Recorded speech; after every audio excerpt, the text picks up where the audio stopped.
Hits, a rádio pública da UFPE. De segunda a sexta, ao meio-dia, a Rádio Paulo Freire transmite em caráter experimental. Toda segunda tem Descomplica Dados, caderno de cinema e roda de conversa. Terça tem Cuscuz com Quê? E sessão Kids. Quarta, Repórter Aprendiz e Saúde é o tema. Quinta, Codinome Resistência. E sexta, Ecoideia. Em breve, estreia a programação com os projetos selecionados em nossa chamada pública. Rádio Paulo Freire, a rádio que fazemos juntos. Vamos ouvir Dimas Veras, professor de História do Instituto Federal da Paraíba. Ele fala sobre a esperança presente no pensamento de Paulo Freire. Paulo Freire ele sempre foi o defensor de uma pedagogia, de uma cultura pautada na esperança, né? Então vivemos um momento marcado por muitos retrocessos sociais, um momento onde as instituições estão sendo questionadas, inclusive sua atuação. Na verdade, o próprio campo político está passando por um momento difícil, e o Paulo Freire ele traz uma mensagem de esperança, né, no sentido de que é preciso construir esse presente, né, e aí a lição do passado nos ajudando a repensar o nosso presente, não um passado como um monumento, mas um passado que a gente possa estar colhendo experiências e transformando nosso presente, nossa expectativa de futuro, né, no que concerne à justiça social. Então, eu acho que esse encontro, esse diálogo que eu falei, essa mensagem de esperança, como uma espera que não é uma espera de quem espera por um milagre, mas de quem está construindo esse presente, né? E esse presente, essa construção, ela tem que se voltar com foco na justiça social. Porque parte desse momento difícil que a gente está vivendo é fruto desse retrocesso nesse aspecto. Rádio Paulo Freire, a rádio que fazemos juntos.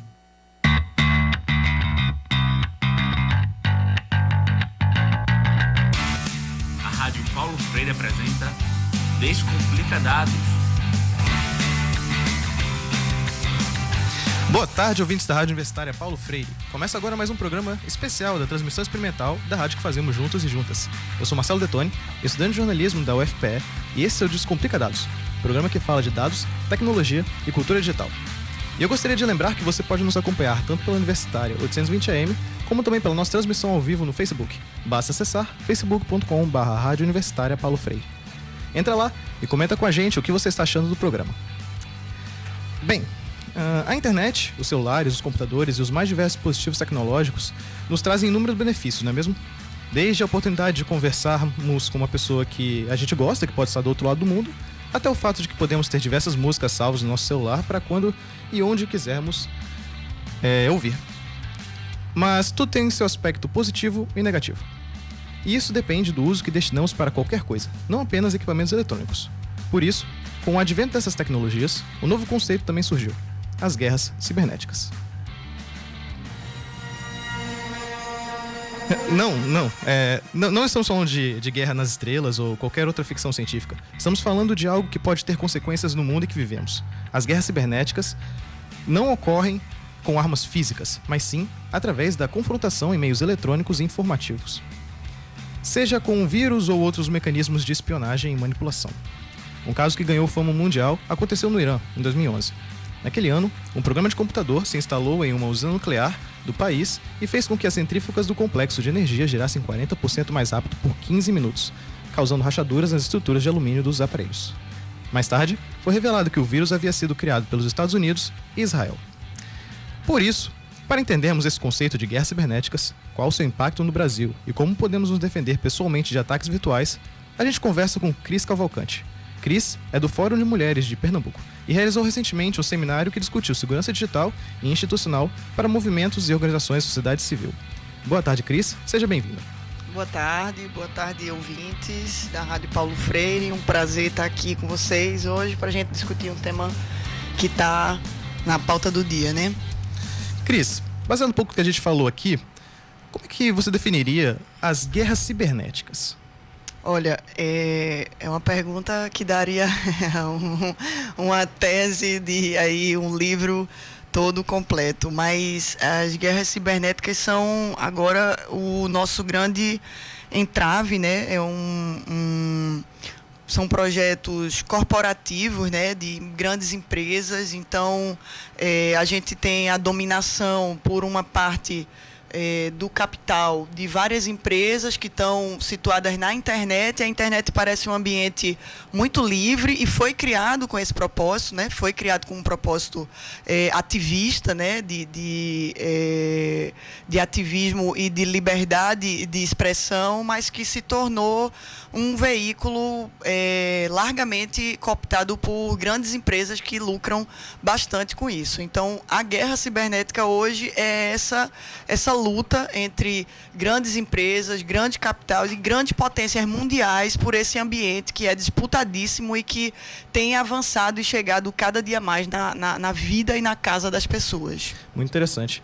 Bem, nos Estados Unidos, a guerra cibernética é considerada como principal ameaça à segurança do país. Concorda? Isso, E aqui no Brasil a situação também é bastante preocupante. O país registrou quase 400 mil ataques a computadores somente em 2018. Esses dados são do Centro de Estudos, Resposta e Tratamento de Incidentes de Segurança, o CERT. Cris, o que esses dados nos indicam sobre a segurança digital no Brasil? No Brasil, a gente passou por um período complicadíssimo, né? Que vem passando, na verdade, por um período muito complicado. E ele culmina nas eleições, né? Então, ele tem um impacto muito forte nas últimas eleições. Eleições que foram dominadas pelas chamadas fake news e por projetos de manipulação, né, da internet, no caso com o WhatsApp e outras ferramentas. Então, a gente, antes disso, já vinha tendo muitos problemas, porque a gente precisa renovar, adaptar leis, a gente precisa debater com a sociedade, porque não se faz só no plano jurídico ou na instância federal da polícia ou nesses veículos de inteligência, mas se faz um debate com a sociedade para a gente saber, de fato, o que é que tem acontecido. Tem acontecido muita coisa é mito e muita coisa é real. Então, a sociedade fica num jogo entre não saber o que é mito, o que é real, assim como o golpe do governo que está eleito aí deu com as fake news. Então, isso é uma coisa que é um dado histórico para a gente hoje, é um dado para o país e que a gente tem que encarar de frente, a gente tem que perceber que o Brasil tem sim uma fragilidade em relação aos dados e o tipo de manipulação que se faz com os dados online, e é uma lacuna que a gente precisa avançar nesse debate. Você comentou perfeitamente essa questão aí em relação às fake news, e é exatamente isso que foi marcado, por exemplo, as eleições de 2018, né? Essas desinformações que circulam no mundo digital e no WhatsApp principalmente foram um marcante dessas eleições de 2018. A Universidade Estadual do Rio de Janeiro monitorou diversos grupos de WhatsApp durante o período eleitoral e revelou um caso alarmante, que grupos pró-Bolsonaro tiveram um alcance mais vasto e uma organização maior na disseminação de notícias falsas, em comparação com os outros demais candidatos. E, além disso, naquela mesma época, a Folha de São Paulo revelou que empresas contratavam disparos massivos de mensagens de WhatsApp contra o PT e a favor de Bolsonaro em contratos que chegavam a 12 milhões de reais. Cris, esse é um novo modelo de guerra cibernética?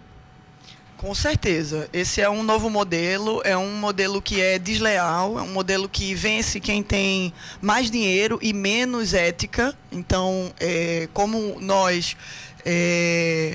mulheres feministas, mulheres negras, mulheres periféricas, não estamos nessa luta, não estamos envolvidas nessa luta, não temos dinheiro para entrar nessa luta, eles veem a gente como uma massa de manobra e manipulação. Então, através também de muitas igrejas que têm compactuado, né, com esse tipo de comportamento, né, de disseminação, a gente viu desde de disseminações de que o candidato do PT havia estuprado uma menina, então até questões de mamadeira de piroca e coisas que pra gente não fazem menor sentido, não tem fundamento, que são avaliações que são feitas, que tem que ser encarada com a seriedade, porque são acusações muito sérias, muito graves, e que você está gerando em torno de uma parcela da sociedade que discorda do que você diz, do que você faz, do tipo de armamento que você quer botar na mão dessa sociedade. É falso, é mentiroso, né? Então, é muito sério o que vem acontecendo no Brasil, e a gente precisa encarar isso com essa seriedade. E o veículo utilizado para isso, sem dúvida alguma, tem sido as redes sociais.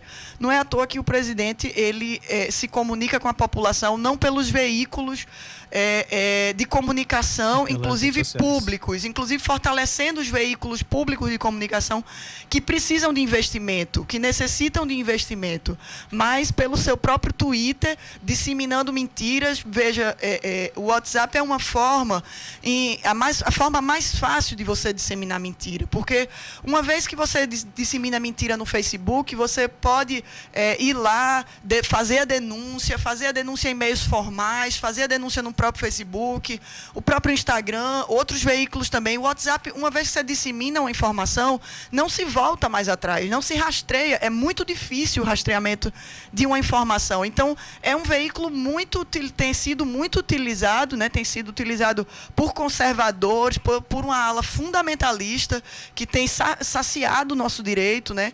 De liberdade, nossa liberdade de estar no mundo, desde de nossos direitos trabalhistas até nosso direito de amar, de pertencer, de ser quem nós somos. Então, é muito sério, é muito grave. A gente tem visto algumas formas, né, de tentar se proteger, mas ainda é muito difícil porque é uma luta muito desigual. Cris, como é que essa questão relacionada a mensagens não é necessariamente um ataque a uma fonte de rede, não é necessariamente uma destruição de algum software, no caso são mensagens. Como é que nesse contexto a guerra cibernética ocorre? Seria por causa dessas desinformações que transformam, modificam a opinião pública? Poderia considerar, nesse caso ainda, guerra cibernética? Com certeza. E o advento dos robôs, né, do que se chama de AI, da inteligência artificial, é uma coisa que vem sendo um ambiente que é muito especializado e vem sendo desenvolvido, caríssimo, na tecnologia que não é barata. Os Estados Unidos é um provedor muito grande nesse sentido, então os robôs também têm essa inteligência artificial dos robôs conduzem a gente, né? Cada vez que a gente digita uma palavra na internet, essa palavra nos persegue, né? Então você começa a colocar em nichos. Então, quer dizer, se você participa de um grupo social que vai à igreja ou que é contra certas pautas, como, por exemplo, a legalização do aborto ou de certos tipos, então a internet, os robôs têm a capacidade de nos conduzir cada vez mais só para escutar argumentos de um lado. Não escuta argumentos dos dois lados, não nos dá informação suficiente para a gente fazer um debate justo, digno com a sociedade, que avance para a gente. Então, é muito fácil a disseminação de ódio dentro desse projeto. É muito lucrativo a disseminação do ódio dentro desse projeto que só tem um lado, uma verdade, um lugar. Falando um pouco aí nessa questão de, tirando, por exemplo, a guerra cibernética de grandes contextos de governos, de empresas, jogando um pouco mais no lado social e individual de cada um. Quando a gente fala de guerra cibernética, parece algo totalmente fora da realidade do ouvinte, né? Algo que ele ou ela nunca estaria envolvido. Algo que apenas grandes, né, empresários ou figuras políticas importantes passariam ou deveriam se preocupar.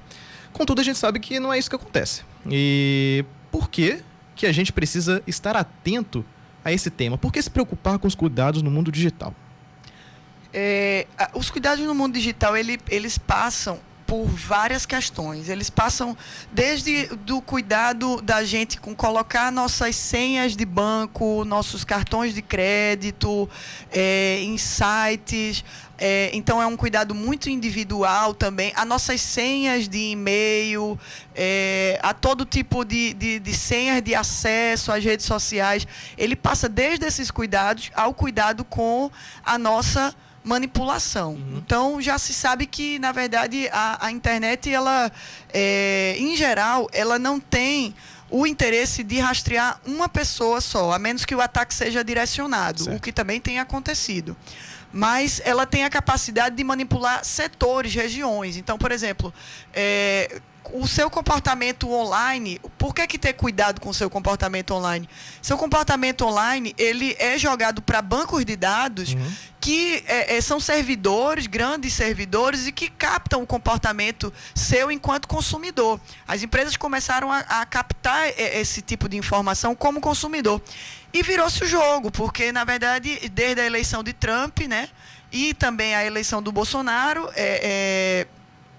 já foram dados vendidos, né, por empresas, grandes lucros, né, bilhões de dólares envolvidos, que aí, na verdade, não é mais uma questão de consumo. Se eu vou comprar o computador X ou Y, o telefone X ou Y, mas já é uma questão de manipulação de eleições, da política, da economia, de coisas que estão em jogo nossas vidas, né? Então, o social tem a ver com tudo isso que a gente está conversando. Muito bom.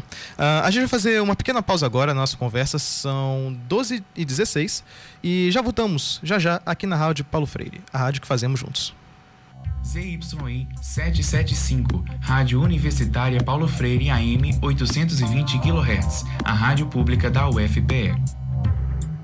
Hoje nós estamos recebendo o músico, compositor e poeta cordelista Alan Salles. Aconteceu uma vez em Igaraçu, a menina chegou assim, me deu um assunto para fazer um verso, aí disseram Lady Gaga, eu digo, meu Deus do céu, aí eu falei assim, Lady Gaga tem talento, com certeza é bonitona, quando sobe neste palco, esta doida então detona, mas a rainha do pop com certeza ainda é Madonna. Aí eles aplaudiram.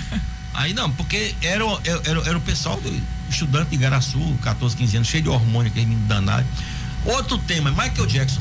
Aí eu falei assim, era preto e ficou branco, tinha gana e tinha tédio, os seus fãs alucinados, sempre em cima com assédio, mas morreu doido e doente de tomar tanto remédio. Aí o menino falou assim, fala sobre jogador de futebol. Eu digo assim, jogador de futebol, que somente é bom de bola, ganha grana, fala errado, português não desenrola, pode até ser um atleta, mas pessoa mais completa só se faz fazendo escola. Então a gente pega na... Rádio Paulo Freire, a rádio que fazemos juntos.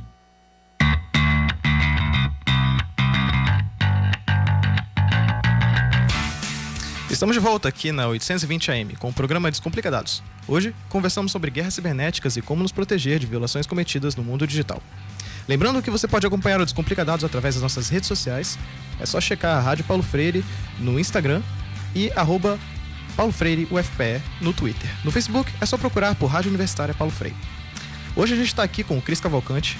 Como foi dito aqui você já realizou um seminário que discute segurança digital e institucional para movimentos e organizações da sociedade civil, certo? Por que a segurança digital é importante para os grupos e movimentos sociais, Cris?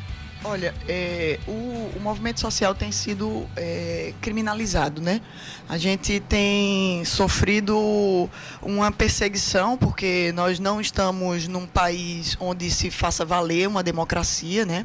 A gente está num país onde a democracia mal chegou para a população negra, e quando se começa a adentrar num período de democratização real do país, a gente já tem um golpe e já tem um processo de criminalização completa de qualquer forma de luta. Então você tem aí uma perseguição de movimentos que lutam por moradia, de movimentos que lutam por terra, de movimentos que lutam pelo direito das mulheres, de uma série de movimentos sociais, um conjunto de movimentos sociais do que chamamos de esquerda, né, no país. Então, essa criminalização é muito danosa para o movimento, é muito danosa para o conjunto de direitos que a gente conseguiu e que estão sendo perdidos, e é muito danosa para a vida e para a individualidade de cada mulher e de cada pessoa envolvida nessas lutas. Então, hoje a segurança digital ela impôs um ritmo à própria comunicação. Então, eu, por exemplo, que atuo na militância na área de comunicação, me vi ano passado diante de um dilema entre Agora, ou a gente se apodera realmente desse tema e encara esse tema, que a gente também guardou ele no armário durante alguns anos e já sabia que algumas coisas estavam acontecendo, mas não encarava ele de frente, ou a gente encara esse tema, ou a gente vai ser engolida por uma máquina que está aí disposta a nos engolir. Então, é muito importante que os movimentos tenham e mantenham grupos para conversar sobre a sua segurança, não só a digital, porque a segurança digital, ela nunca está só na esfera digital, mas ela também está na esfera do mundo real, na esfera que a gente chama de offline, que é o que acontece fora das redes. Então, se eu sofro uma ameaça no mundo digital, eu também tenho que me preocupar e me preocupo bastante com a minha segurança física na rua, não só minha, mas do conjunto das minhas companheiras, do conjunto do meu movimento, da minha luta, do que é que eu estou buscando nesse movimento. Cris, você comentou aí sobre segurança digital. Por que esse termo? Por que não, por exemplo, cuidados? Pois é uma pergunta interessante, porque, na verdade, a gente tem escutado muito falar no termo segurança digital. Hoje, o movimento feminista, através de algumas companheiras que estão sendo expoentes nessa área, né, desde hackers feministas até comunicadoras, que têm desenvolvido pensamentos e também ações dentro desse cyberativismo. Eu queria muito citá-las aqui. Um grande salve a Larissa Santiago e a Geisa Santos, que são duas mulheres que têm influenciado muito essa nossa área. A gente tem pensado coletivamente e tem visto que esse termo segurança é um termo datado e é um termo no sentido... como é que eu posso lhe dizer? Que ele, na verdade, quando a gente fala em segurança, parece que a gente está segura de alguma coisa. Parece distante. Quando a gente parece distante de nós, exatamente. Então, quando a gente fala em segurança digital e que alguém está cuidando da nossa segurança digital, a gente tem uma sensação que alguém sabe de alguma coisa e está cuidando disso. Não enquanto que nós, esse é um ambiente muito novo, esse é um ambiente de aprendizado, de troca, que tem acontecido agora e que é um ambiente onde se renova com uma facilidade muito grande, porque a tecnologia, todo dia vem uma coisa nova. Então, você não tem como estar segura se você não sabe qual foi a tecnologia lançada na madrugada dessa noite. Então, quando você pensa no termo segurança, é um termo que a gente tem considerado um termo patriarcal, né? É um termo que remete a uma masculinidade que nos quer impor algum tipo de segurança, como as próprias armas que eles querem colocar na sociedade, dizendo que isso é segurança. Quando a gente sabe que não é. Esse debate perpassa muito mais coisas, existem muito mais coisas em jogo. Então, quando a gente faz essa mudança através dessas companheiras que nos alertam dentro do movimento feminista, inclusive dentro do cyberativismo, né, e que diz assim, gente, falar em segurança é nos impor uma coisa que talvez seja falsa, que não seja real. Então, quando a gente diz isso para nós mesmas, a gente assume que o termo segurança está datado, que ele não condiz com a realidade do nosso momento agora, que a gente precisa sempre revisar isso, e aí a gente assume os cuidados. Então, os cuidados digitais são formas da gente se prevenir, tentar se proteger. Isso não quer dizer que a gente vai estar segura, né? Mas quer dizer que a gente reduz danos, né, dentro disso. Uma redução de danos digitais, que a gente tem chamado também. Muito interessante. Sobre principalmente a questão de cyberativismo e afins, a gente sabe que nosso mundo está envolvido no processo de globalização e todo o dinamismo da internet proporciona velocidade, acessibilidade, conhecimento, mas porém a gente fica sujeito a todo tipo de coisas que a gente comentou hoje, né? De interesses de governos, de empresas, até de pessoas próprias. Mas, Cris, é provável que os próximos conflitos da humanidade que irão para os livros de história ou que seriam marcados assim por mudanças na sociedade aconteçam exclusivamente no mundo virtual? Olha, na verdade, eu acho que uma parte deles já acontece. Eu não acho que é uma realidade futura, eu acho que é uma realidade presente. É uma realidade que envolve também muitas nações, né? Não envolve, então, você tem, por exemplo, o enfrentamento que a presidenta Dilma fez internacionalmente, né? Em instâncias Sim. como a ONU e outras, sobre a realidade virtual, o avanço de coleta de dados, Espionagem. de informações do Brasil, né? E aí, isso é uma coisa que já vinha sendo pensada e articulada pela presidenta, mantendo relações ou não com isso. Pouco tempo depois que a presidenta encarou, né, os Estados Unidos e disse que estava havendo realmente um roubo de dados, né, de informações sigilosas do governo. O governo americano não tem que ter informações sigilosas do governo brasileiro. Da né? São Petrobras, governos inclusive. da Petrobras, de grandes empresas estatais nossas, né? Então, quando se aponta que isso está errado, quando se aponta a chegada de cabos através da costa brasileira, né, de cabos que trazem informação, que levam informação, né, para essa potência internacional que é os Estados Unidos, quando se aponta isso internacionalmente, pouco tempo depois há um impeachment. Então, a gente não tem dúvida de que esse ambiente cibernético tem influenciado muita coisa no mundo. Bem, nosso programa está chegando ao fim, por agora. E por isso eu gostaria muitíssimo de agradecer a presença de Cris Cavalcante. Obrigado de novo por vir. E antes de finalizarmos, a gente lembra que no próximo dia 5 de junho será realizado o Fórum Tecendo Cidadania, Controle Social, as novas tecnologias e o poder do cidadão. O evento ocorre no Armazém da Criatividade, em Caruaru, e as inscrições já estão abertas. Para se inscrever, acesse escola.tce.pe.gov.br. Repetindo, escola.tce.pe.gov.br. E essa edição teve a apresentação de Marcelo Detoni, a produção foi de Roberto Peixoto, Hortência Duarte, Aline Melo e Marcelo Detoni. E nos trabalhos técnicos, Roberto Peixoto, toda a nossa equipe... E nos trabalhos técnicos, Roberto Peixoto, né? Toda a nossa equipe é formada por estudantes de comunicação da UFPE, afinal, a Rádio Universitária Paulo Freire é uma rádio escola. Na supervisão, a coordenadora operacional aqui da rádio, Catarina Apolônio. E a música tema do nosso programa é a faixa Rap Rock de Pensal. Obrigado novamente, Cris. Obrigada, gente. Obrigada, Marcelo, Roberto, a equipe, as meninas, o pessoal da comunicação. Um salve grande. Eu sei que a guerra tá desleal e tá grande, mas ficamos na força e na luta. Quem quiser acessar aí o Facebook do Fórum de Mulheres de Pernambuco, pode ir lá conferir. A gente tá na luta, na resistência. Muito bom. Então é isso aí, pessoal. Boa tarde e até a próxima.